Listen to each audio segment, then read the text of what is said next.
C'est exactement ce que je suis en train de dire. Vraiment. Les amis, je dis, je voudrais faire d'abord un disclaimer.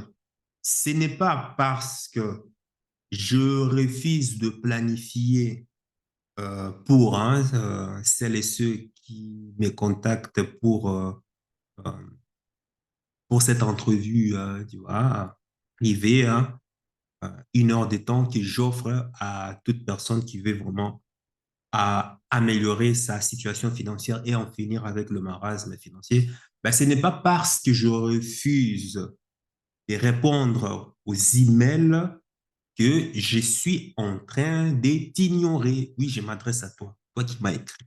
Tu vas te reconnaître. C'est simplement, j'estime que ta situation ne mérite pas qu'on puisse avoir 1 heure de visioconférence. Parce que normalement, avec les conseils déjà, que je donne déjà sur YouTube, tu es déjà en mesure de pouvoir déjà les appliquer et voir déjà quels seront les résultats.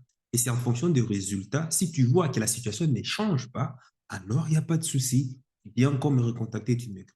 Mais quand les gens répondent, et voilà pourquoi est-ce que je mets justement ces formulaires où je te pose des questions. C'est pour sélectionner parce que je n'ai pas envie de prendre n'importe qui. Je n'ai pas envie de prendre des gens, voilà, qui viennent avec des problèmes, des challenges, alors qu'en 2, 3 clics sur Internet, tu peux déjà trouver la solution. Donc aussi, lorsque tu présentes ta problématique, moi, je veux du contenu, quoi. Qu'est-ce que tu as déjà fait pour pouvoir solutionner ta situation? Déjà, avec des contenus gratuits que je donne, tu peux déjà le mettre en place dans le but de pouvoir déjà améliorer ta situation. Donc, ceci dit que on vit dans un monde trouble, hein. Le monde est en train de changer. Les garanties qu'on s'imaginait avoir dans le passé, de nos jours, ça ne compte plus. Et demain, encore pire. Par exemple, aujourd'hui, on n'est pas à une période où, voilà, où on s'est dit que ben, le travail, avoir un job, avoir un salaire, ce n'est pas une garantie. Avoir beaucoup d'argent aussi, ce n'est pas une garantie. Pourquoi? Parce qu'avec l'inflation, on te vole de l'argent. Ton argent perd de la valeur. Donc, tu vois, et c'est dans ce sens que j'exhorte énormément des gens à pouvoir rester vraiment vigilants par rapport à ça et surtout les années qui vont venir. Par exemple, il y a pour certains qui estiment encore que oh, j'ai quand même de l'épargne, donc pour moi, c'est une garantie. Non, mon gars. Non, mon gars. Comme je l'ai dit encore, aujourd'hui, et on peut simuler, il y a des crises qui sont simulées, qui sont euh, pré-planifiées, hein, dans le but ben, voilà, de pouvoir justement voler les épargnes des gens. Dans cette vidéo, on va parler justement d'épargne. C'est la base. C'est la base dans tout. C'est quand même la pierre fondamentale dans le processus d'enrichissement. Et comme je l'ai dit toujours, peu importe la conjoncture économique, moi, ce que je demande aux gens, moi, ce que je te demande, c'est de toujours rester, enfin, de toujours rester, de ne que compter que sur toi, de ne pas compter sur ton banquier, les conseils de ton banquier, de ne pas compter à plus forte raison sur ton patron, et le pire encore, de ne pas compter sur ta famille, mais il ne faut que compter sur une logique, sur un processus que toi, tu vas mettre en place. Et c'est ça que je vais te donner aujourd'hui. Pour améliorer sa situation financière, il ne faut pas simplement blâmer son patron, le boulot médiocre, le manque d'emploi ou bien le manque d'argent ou bien même peut-être le petit salaire qu'on a. Il faut plutôt se focaliser sur soi-même. Il faut s'améliorer soi-même par rapport au marché. Le marché qui n'est d'autre que l'offre et la demande. Parce qu'il y a des gens qui vivent peut-être moins bien que toi, avec moins d'argent, hein, avec moins d'argent, Et ils n'ont pas nécessairement moins de dépenses que toi. Tu vois ce que je veux dire? Par exemple, moi, je suis parmi les personnes, enfin, je suis sûr que, par exemple, autour de toi, hein, tes proches, il y a des gens, par exemple, que tu connais, hein, qui ont probablement euh, dans leur vie très peu d'argent, mais qui, lorsqu'ils ont commencé à gagner plus, ont commencé à quoi? À avoir des difficultés financières. Moi, je suis déjà tombé dans ces pièges plusieurs fois. Euh, et puis, ben voilà, j'ai appris de mes erreurs, j'ai travaillé énormément sur moi pour ne plus justement me positionner en tant que victime lorsque je suis dans des déboires financiers. Le principe de l'argent est simple pour tout le monde. Dépenser toujours moins que tu ne gagnes. Si tu dépenses plus que tu gagnes ou autant que tu gagnes, tu n'iras nulle part. Tu es en train simplement de travailler comme un esclave. Tu ne travailles pas pour vivre, mais plutôt pour survivre. Si tu gagnes, par exemple, c'est un exemple, Bino. Imaginons que tu gagnes 1000 euros par mois et qu'à la fin, tu dépenses 900 euros par mois. Qu'est-ce que tu fais? Ben, tu es en train de perdre. Tu deviens esclave. Maintenant, si tu gagnes 100 euros, 1000, enfin, 1000 euros euh, par mois et qu'à la fin du mois, tu ne dépenses que, disons, 600 euros ou euh, 700 euros, 600 euros ou 700 euros. Donc, tu es en train de construire là quelque chose parce que tu crées de la marge qui va te donner une longueur d'avance pour le futur. Enfin, le futur toi, hein, le toi futur, pour le futur toi. Donc, le principe est simple. À la fin de chaque mois, tu dois transférer un peu d'argent du mois précédent. C'est comme ça est-ce qu'on bâtit une aisance financière. C'est la seule façon. Et ça n'a rien à voir avec le montant que tu gagnes. Je le répète, le montant que tu gagnes n'est pas un problème. Ce n'est pas ce que tu gagnes qui te rend riche, mais c'est plutôt ce que tu gardes qui va te rendre riche. Ce n'est pas ce que tu manges qui te donne de la santé, mais c'est plutôt ce que tu es en train de digérer qui va te donner une santé optimale. Bon. Ce n'est pas ce que tu lis qui te rend intelligent, qui te rend sage, mais c'est plutôt ce que tu mémorises comme information et que tu appliques qui va justement te rendre plus sage et intelligent. Donc, le problème est plutôt ta façon de dépenser le montant que tu gagnes, peu importe le montant ou les salaires que tu perçois. Je connais par exemple des gens qui ont commencé nulle part et avec un emploi à temps partiel, ils n'avaient forcément pas grand-chose. Pour d'autres, en travaillant comme même homme de ménage. Et aujourd'hui, ils ont des sociétés. Sont-ils des extraterrestres ou extraordinaires? Non. Le truc est que tu n'as pas besoin forcément ou bien nécessairement des financements, par exemple, pour faire un bon projet. Tu n'as pas besoin forcément de la banque pour commencer quelque part.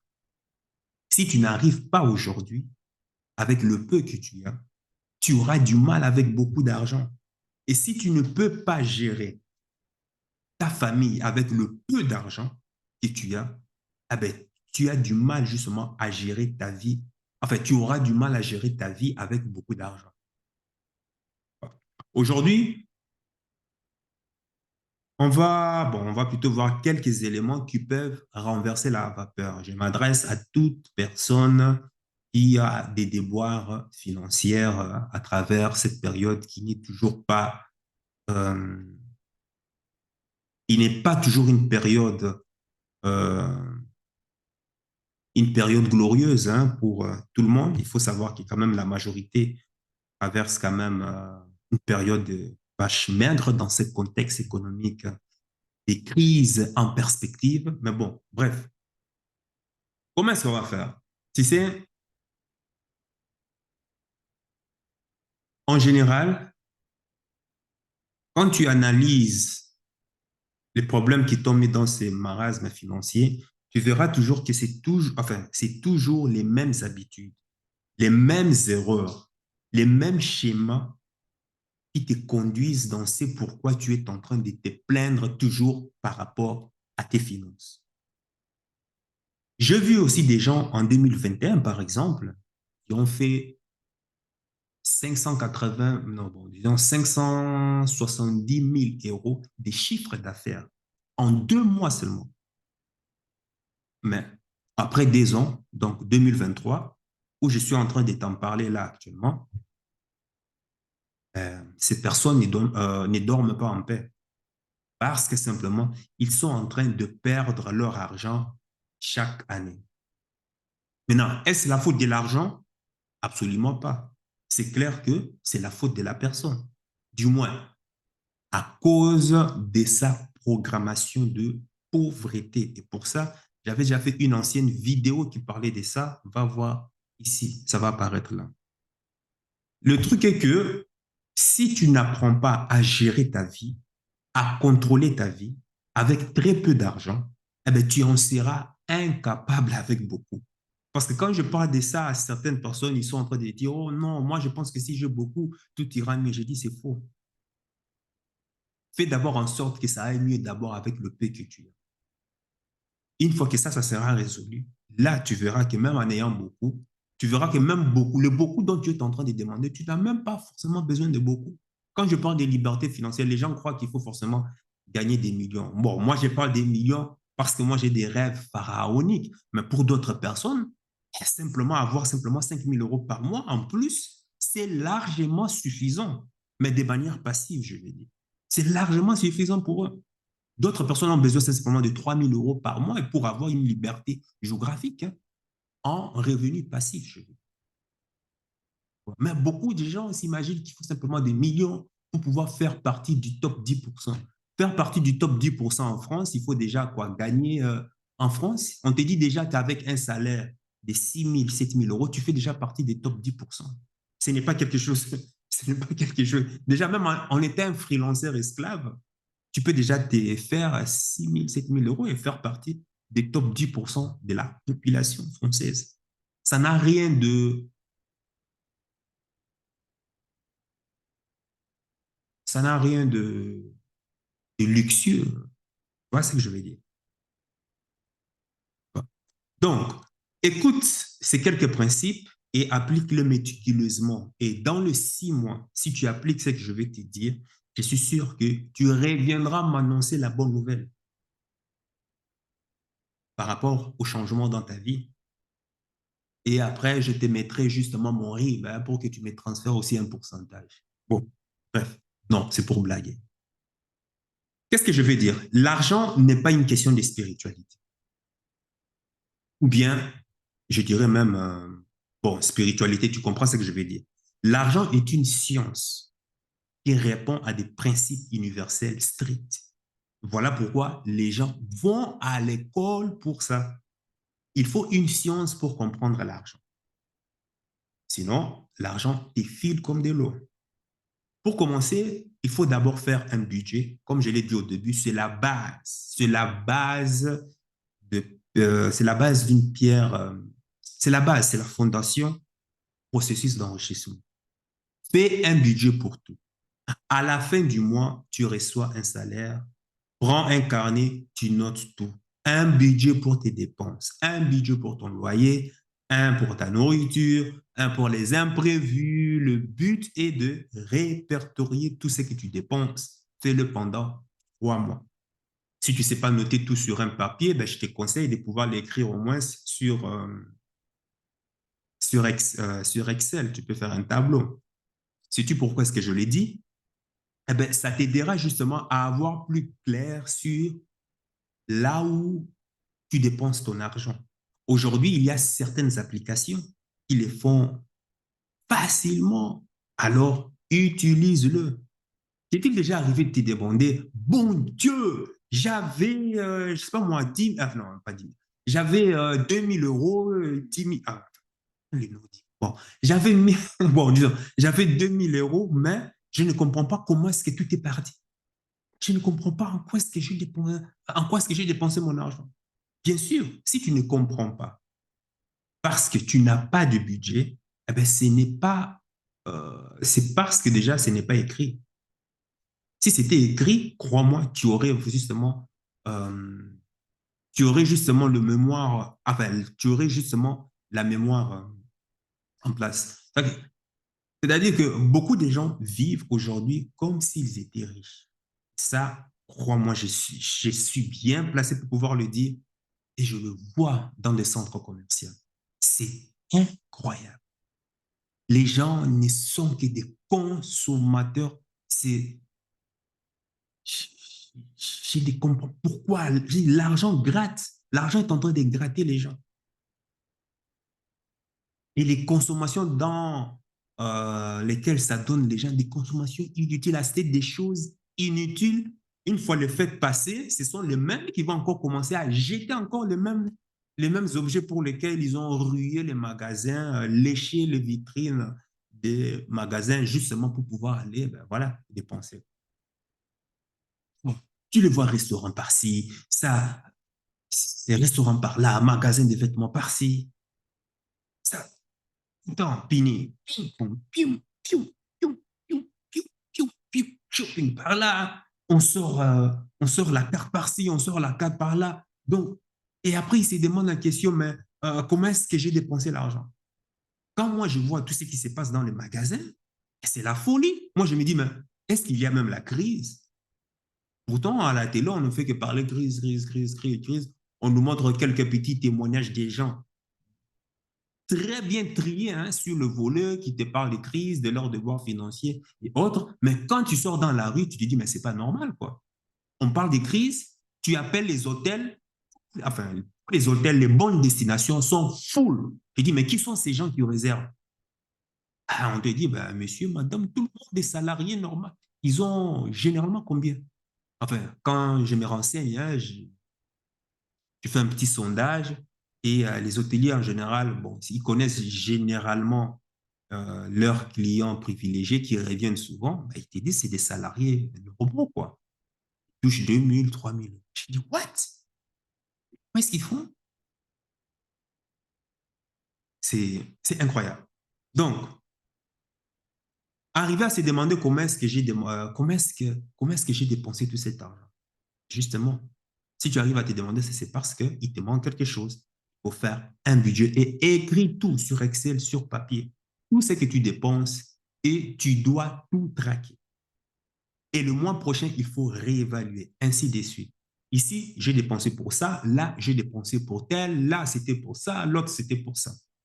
Ça va t'aider à voir plus clair ta situation financière. Déjà, rien que ça t'évite d'aller dépenser énormément d'argent pour des coachings inutiles. Hmm? Pour bien gérer ton argent de manière très élémentaire, je vais t'encourager dans un principe simple. C'est le 50-30-20. C'est-à-dire 50% de ton salaire sera dépensé dans les besoins essentiels journaliers ou mensuels. 30% de ton salaire sera dépensé dans tout ce qui est désir et envie. Mais si ça n'était qu'en moi, pour vraiment accélérer ta, pour vraiment accélérer ton succès financier, désir, dépense, tu enlèves carrément, tu rayes ta carte. Et puis, 20% de ton salaire ira justement dans l'épargne. C'est l'argent qu'on ne touche jamais. Je pense que j'avais déjà fait une vidéo sur ça. C'était une série de 2 ou 3 vidéos. Regarde ça ici. Donc, dans les 50%, qu'est-ce qu'il y a? Il y a les loyers, charges ménagères, électricité, gaz, ouf. les scolaires, soins médicaux, euh, les choses, bon voilà, les choses les plus essentielles de la vie. Hein. Les besoins essentiels sont des besoins sine qua non de ta vie. Hein, tu sais, tu as la plupart des gens qui vivent bien, plutôt bien, avec très peu d'argent, mais ont du mal à vivre avec beaucoup d'argent. Sais-tu pourquoi? Eh ben, c'est parce que les charges ont augmenté, parce que les envies ont augmenté, les désirs ont augmenté, amis. C'est ça le piège dans lequel on tombe. C'est un biais psychologique phénoménal qui nous joue des tours. Avec plus d'argent, tu veux commencer à acheter des choses prestigieuses, chocolat, que tu n'achetais jamais auparavant. Avec plus d'argent, tu veux des maquillages, des bijoux de luxe que tu n'achetais pas auparavant. Avec plus d'argent, une petite augmentation de ton salaire, eh ben, tu veux maintenant commencer encore à pouvoir t'offrir des voyages dont tu ne te permettais pas avant. Tu veux des chaussures de luxe, alors qu'avant, tu n'en achetais jamais. Donc, ici, dans les 50%, vont vraiment dans les besoins importants. Et beaucoup de gens, dès qu'ils gagnent suffisamment d'argent, ben, souhaitent acheter une nouvelle voiture. Voilà encore la plus grande connerie.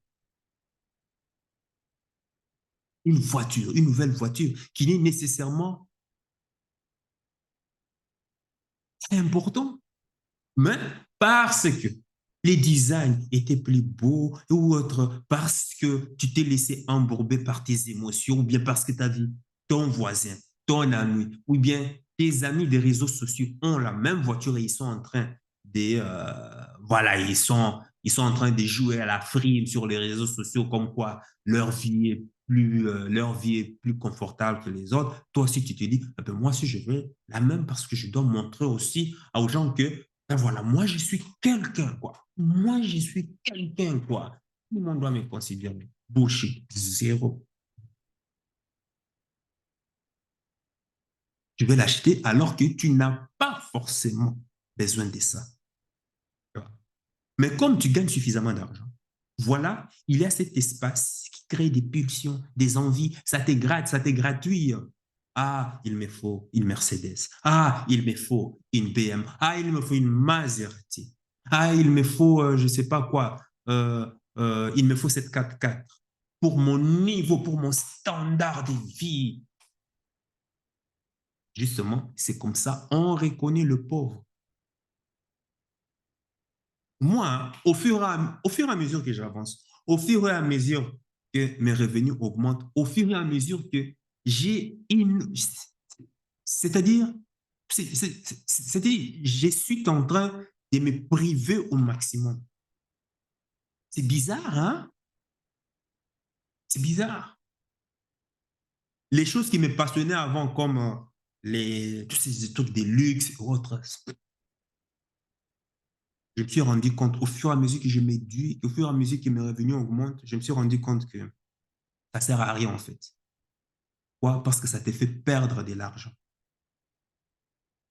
Je vais bien voyager à travers le monde, première classe et autres, mais à condition que ça soit payé par une autre personne.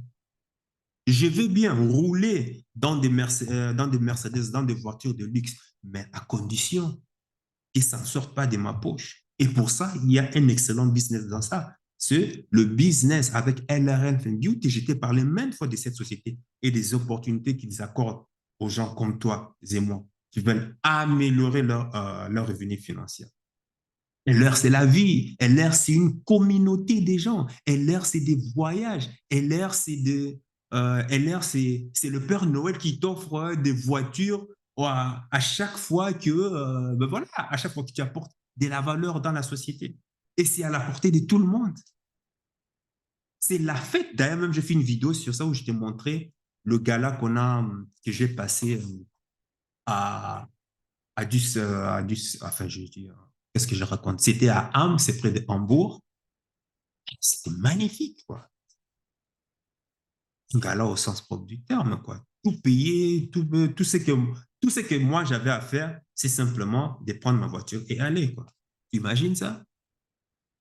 Alors que toi, avec ton maigre salaire, pour louer déjà un hôtel de luxe, c'est déjà comme ça, c'est la peau des fesses. Et après, une fois que tu profites de ces plaisirs éphémères, eh ben, c'est toi qui commences à venir, qui commence à regretter. C'est vrai, non? Ah. Donc, ceci dit, 30% de ton salaire vont euh, voilà, dans les désirs, hein, comme je l'ai dit, et je rappelle ici qu'il ne faut pas mélanger l'argent. Ce sont des box différents. Les 50% sont différents, 30% différents, 20% différents. L'argent des 50% reste à part, c'est des 30% reste à part. Tu vois, les désirs, ce sont des sorties, c'est faire un peu plaisir, maquillage, voyage, soins, sport. Si tu ne sais pas t'en priver, bon, tu peux déjà commencer par ça. Avec un budget, tu seras en mesure de savoir combien tu dépenses en maquillage, par exemple. Si tu dépenses 4 fois par mois ton argent en beauté, avec ton budget, tu seras en mesure de voir, c'est là. Et ça va te pousser maintenant à dire, ah, il faut que je réduise ma consommation, par exemple, en soins de beauté, ou par exemple, 1 fois par mois. Cela fera une très grande différence en accumulant cela, 2, voire même 3, 4, 6 mois. Si c'était moi, hein, comme je te l'ai dit, 30% tout ce qui est plaisir, j'ai mis ça de côté. Aujourd'hui, pour tout ce qui est soins, maquillage, beauté, tu as là, tu as le luxe aujourd'hui de pouvoir avoir bénéficié gratuitement de ces objets, de tout ce qui concerne les produits beauté, santé aujourd'hui. Tu as le luxe de pouvoir les avoir gratuitement. Pour ça, il faut encore l'intelligence pour pouvoir savoir comment est-ce qu'on fait. De toute façon, bon, tu as dans la barre de description, va voir ce qui t'intéresse. Donc, tu as ça et aussi, ben, ça va te permettre en gros, en un temps réduit, ben, de commencer plus vite à multiplier justement ton argent. Hein, le fait de pouvoir enlever complètement les envies et désirs. Parce que le temps passe très vite. Et si tu n'as aucune idée, c'est privé 2 ans, 3 ans, ça passe super vite, voire même 5 ans. Ça passe vite. Mais les gens n'ont aucune idée de comment est-ce que les gens, enfin, le temps est en train de filer. En général, les gens qui ne voient pas le temps filer, ce sont ceux qui, voilà, ceux qui n'ont pas d'objectif de vie. Bon. Maintenant, à partir du moment où tu as des objectifs de vie, l'ami, je t'ai dit, c'est là que tu te rends compte à quel point le temps file. C'est pas possible. Tu es là, tu travailles sur le début d'un projet et hop, 3 heures est parti comme ça. Bim! Et tu es surpris, il m'a dit, mais comment est-ce possible? C'est déjà la nuit, oui, il faut dormir. Et ça t'énerve parce que tu n'as même pas encore fini. Pourtant, tu n'es qu'au début. Hein? Et puis, bam, les challenges commencent à pleuvoir et ça te ralentit. Voilà pourquoi j'ai dit, c'est privé pendant 5 ans, 10 ans, c'est rien. Mais si tu penses que c'est long, bah, c'est simplement parce que tu n'as pas encore d'objectif de vie bien précis, d'objectif de vie sérieux. Donc, les 20% vont en épargne et puis, ben voilà, on n'y touche pas, c'est tout. Voilà. Je connais beaucoup de gens, même dans ma famille, tu imagines, qui attendent que le ciel puisse s'ouvrir et que la manne tombe avec beaucoup d'argent. Malheureusement, ça n'arrive pas. Et ça n'est jamais arrivé jusqu'à présent. Moi, je n'ai jamais vu ça, hein, où la manne est tombée du ciel, comme le mensonge qui raconte la Bible. Dieu a fait la manne qui tombait dans le désert, a nourri le peuple avec le pain et puis le miel, du n'importe quoi. Mais bon, mais, euh, et même si c'était possible, hein, admettons, même si c'était possible, imagine que la manne tombe du ciel comme ça, bam, une chance, une opportunité, tu es au bon endroit et au bon moment, et puis bam, tu gagnes un gros lot. Mais si tu n'es pas préparé, si tu n'es pas organisé, tu sais ce qui va arriver?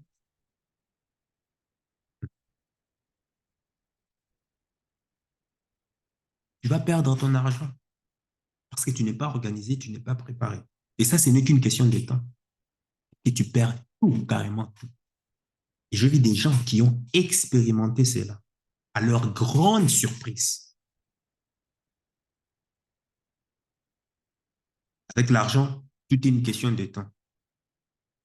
Le temps de pouvoir te permettre d'être immensément riche, et puis le temps de pouvoir te retrouver pauvre et faire partie de ces groupes de gens qui ne conjuguent que leur succès au passé. Ah, tu sais, moi, dans le passé, j'étais ceci. Ah, j'étais, j'avais, j'ai faisais. Eh, ah bon, tu faisais, tu y avais, tu étais. Et maintenant alors? Et demain alors? C'est là qu'on reconnaît bien comment on reconnaît bien l'échec des gens. Ils conjuguent toujours leur gloire, leur succès au passé. Et moi, je n'ai pas besoin de ça. Même pendant les urgences, tu ne dépenseras pas ton argent d'épargne parce qu'à travers tes besoins essentiels, qui font partie des 50%, tu placeras l'argent de côté pour justement pallier à ces urgences. 50, 30, 20. Maintenant, si ça ne marche pas, si ces principes ne marchent pas, ben, il y a probablement un élément sur lequel où tu dépenses énormément d'argent. Alors, il faut réduire justement les dépenses. Mais pour ça, je t'invite vivement à regarder. J'avais fait une vidéo, je crois que je vais la mettre ici. Il faut que je retrouve. Donc voilà. Autre chose, la vie n'est pas une course. Ne te compare pas à personne. Ça ne sert à rien de montrer à son cercle social qu'on vit dans le luxe alors que tu as du mal à finir tes fins du mois. Encore une fois, il n'est qu'une question de temps avant que ta mascarade ne tombe et que l'on puisse s'apercevoir que tu étais nul. C'est lorsque la marée se retire qu'on reconnaît qui avait son maillot de bain. C'est une phrase célèbre citée par le l'investisseur milliardaire américain. Il s'appelle encore. Le mania de l'investissement boursier. Son meilleur ami vient de décéder. Euh, ils ont, euh, ils ont un hedge fund qu'on appelle Blackshire. Ah, j'ai oublié. Bernard, non, c'est pas Bernard Arnault. Mais bon, euh, bref, j'oublie son nom. Enfin, voilà. Donc, le but est de penser au toi du futur, au toi et de penser à toi demain. Dans la vie, il faut savoir s'ajuster. Quand on a une direction de vie, il faut savoir se priver pour le bien-être, c'est-à-dire pour ton bien-être futur.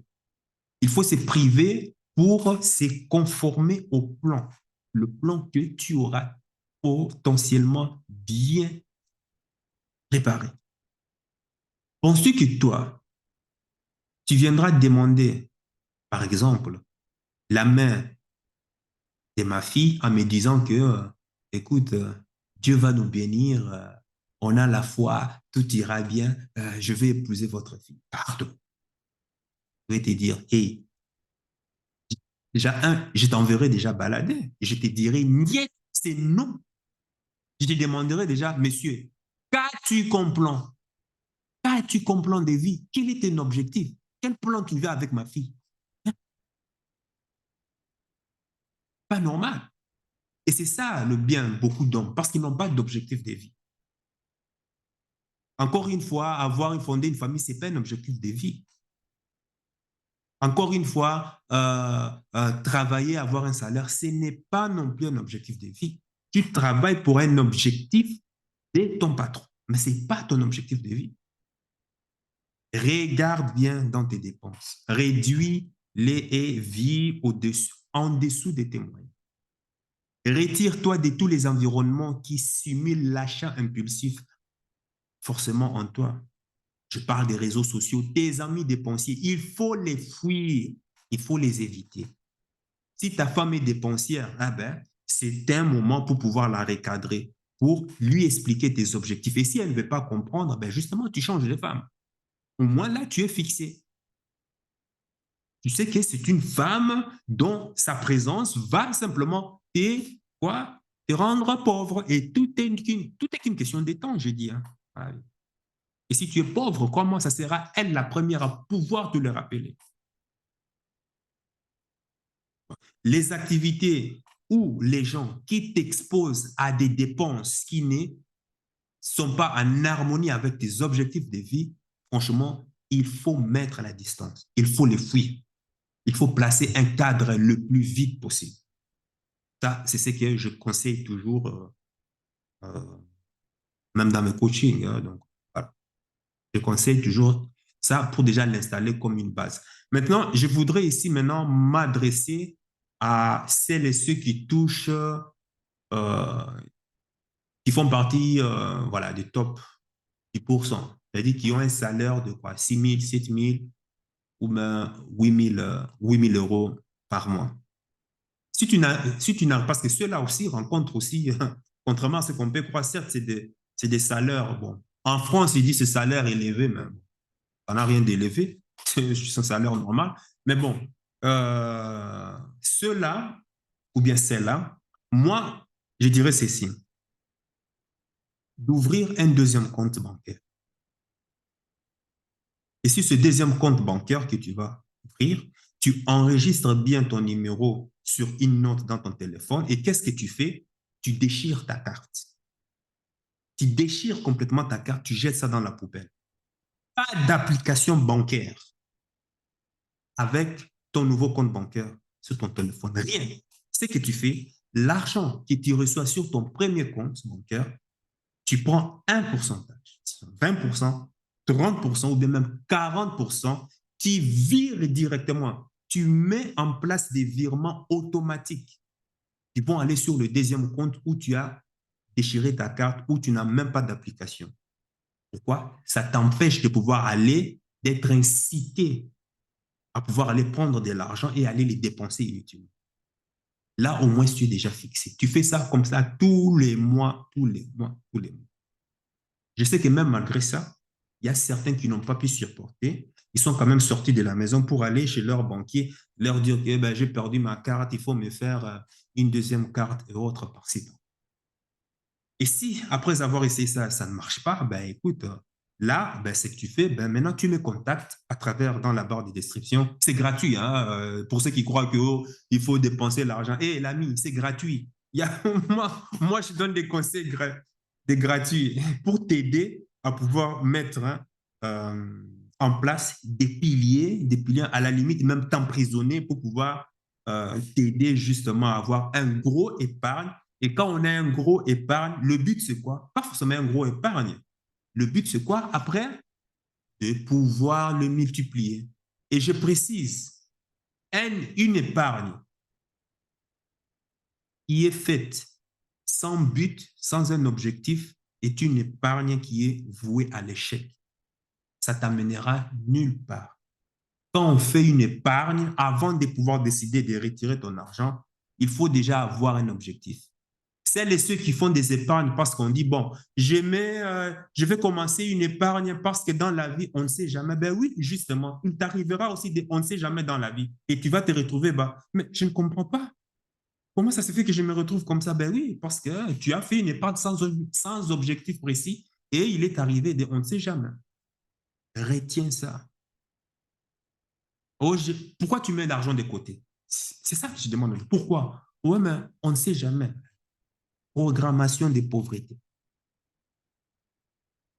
Donc, c'était ça mon conseil. Bon, il se peut que toi, et tu puisses avoir aussi d'autres conseils. Même si forcément tu ne le fais pas et autres, mais que tu as lu ça quelque part ou bien tu as appris d'une personne intelligente, je te conseille de pouvoir vivement partager justement cette astuce dans les commentaires. Sur ce, sache que ton cœur sait déjà ce que ton cerveau essaie de comprendre. Suis la voie de ton cœur. Il connaît déjà le chemin. Ciao, ciao.